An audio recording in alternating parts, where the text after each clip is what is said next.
We recently released our comparison of the Yamaha Grizzly 700 and Suzuki's King Quad 750, following our initial tests of each machine. When writing the scripts for our videos, we like to scour the forums for potential issues or complaints from owners. Sometimes issues reveal themselves over time, and there's no better place to find genuine feedback from owners than the forums. Including those issues, even when they haven't revealed themselves to us, is what we think helps separate our reviews from other sources. GrizzlyCentral.com is one of the places we refer to for long-term feedback on the Grizzly 700. Owner-specific forums will obviously have some bias towards a particular machine, but overall the folks on the forums aren't shy about discussing any issues and the creative fixes they've found for those issues. One of the issues we included on the test and comparison on the Grizzly was the Airbox. The connection where the foam filter covers the actual air intake is a common complaint among both Grizzly and Kodiak 700 owners, with the poor connection potentially allowing dust into the intake. In the last few years, Yamaha has made meaningful improvements to help protect the intake, but not wanting to leave anything to chance on our Grizzly, and generally liking to tinker with stuff, we decided to do a full airbox replacement. There's cheaper and easier ways to do this, but we wanted to do it right and not have to worry about it, especially knowing that our Grizzly will spend most of its life on the dusty trails of Kentucky and West Virginia. We got the new lower intake box with the new intake tube and an uni filter for $245 from EHS Racing. You can spend less by modifying the airbox and intake tube yourself and only purchasing the uni filter and aluminum intake piece for $145. EHS also has airbox lids that will help increase airflow, but we didn't spring for that, so we'll just reuse our stock airbox lid. This is a protection modification and not a performance modification, so there's no need to do any fuel programming. So here's the install. Alright guys, today we're going to show you the Airbox mod on the Grizzly. Now in the comparison between this and the King Quad 750, we said that the Airbox mod was essential. And now looking at the Airbox, essential might be the wrong word. Peace of mind? Yeah, maybe, because we ride in very dusty conditions, so. It's got foam all around it, and that thing is in there extremely tight. I'm gonna pop it out so you can see what I'm talking about. But here's the issue. I think that people were saying that it was letting. That's not foaming when it's sucking air in hard. It can potentially suck dust. Now, it does not look like we have had that problem, but we haven't ridden in very dusty conditions yet, but we know we're going to. Where we ride, it's like moon dust sometimes, so yeah, we're gonna swab it out. That seems like a quality air filter, and a lot of guys will just put, filter oil around this, and I want to say they look different than they used to. If I can remember correct, this foam used to be cheaper than what that is, and you could put foam and an O-ring clamp around it to kind of mitigate that vulnerability there, but it doesn't look that vulnerable to me. That looks a lot better than I was expecting. Yeah, it does look better than I was expecting, but still peace of mind. You got the EHS full box replacement, and now the difference here, that is sturdy, where this makes the connection like you're not sucking dust in through that. Yeah, to pinch down, make a tight seal. That's the biggest difference. And then of course, got a uni filter with it. What are we thinking here? We're gonna have to take some plastics off. Yeah, the big thing here, I think the biggest booger is going to be is the bolt holding the airbox in. And so this for sure, and possibly there's just screws in here. Yep. So that should come out fairly push easily. pins, screw, and we're going to have to screw.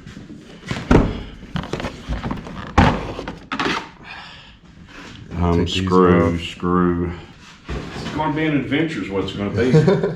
First thing to do is a little reconnaissance mission. Call a buddy is what I was thinking.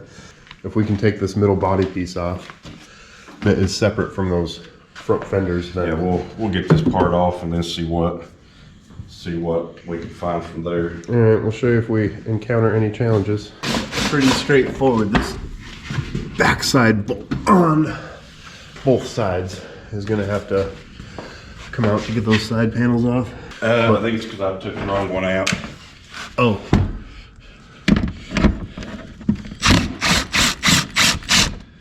Yep. It's okay to not know what you're doing.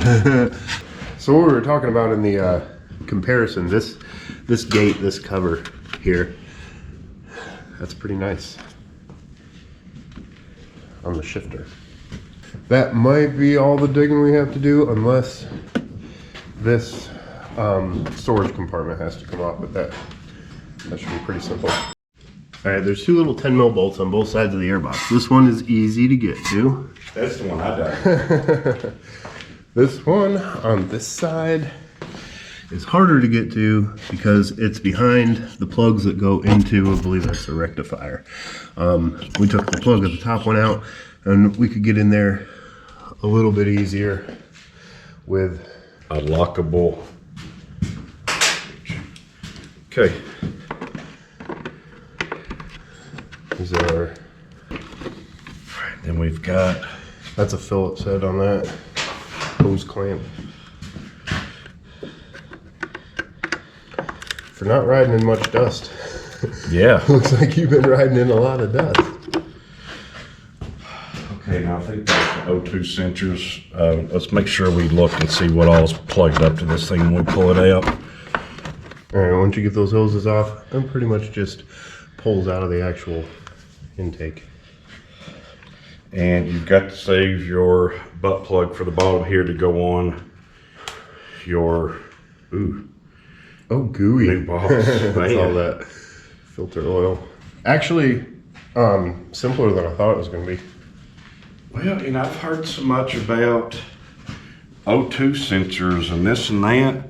That's the sensor. So are we eliminating all of this I think that you and going straight? I think that we are eliminating that because that's what this piece here is. Well, one thing that is discerning. And then that sensor goes in right here. One thing that is discerning, the boot right here that hooks up to the intake, That just popped right off. that popped right off. I didn't loosen that up, so. Yeah, we didn't loosen that hose. What we're talking about is here. There's your intake.